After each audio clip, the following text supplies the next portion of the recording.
They may not ask outright, are you old enough to be flying this thing?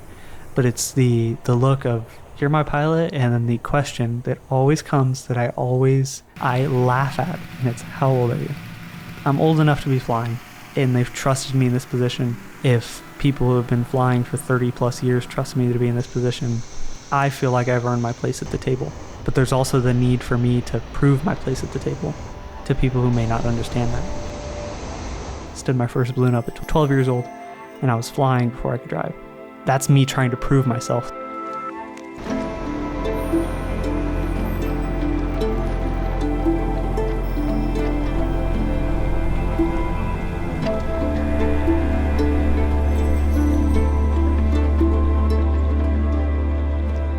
You can love watching airplanes but never set foot in a cockpit in your life. At any point, you can choose to change that. I love this enough that this is something I can do or want to do.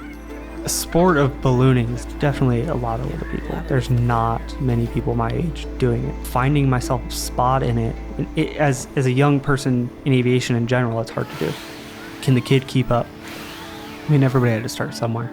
Starting somewhere for us is just that. We're just starting. But I think it's important that those mistakes don't define who a person is, and other people's mistakes don't define who a person is.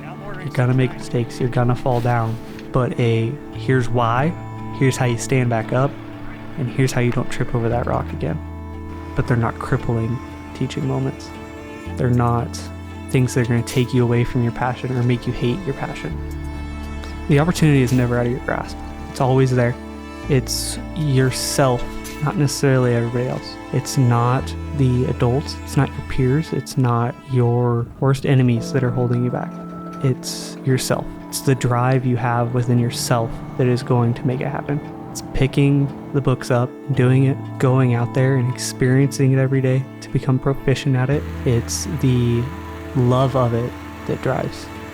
I think that the thrill of flying comes from the thrill of putting the puzzle together. I'm only given so many tools. I have to work with those tools that I'm given, and that's all Mother Nature. She's taking care of everything.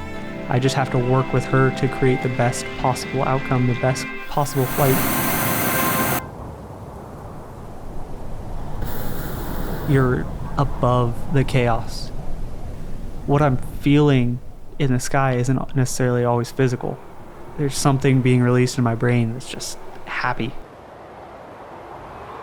There's something peaceful about it.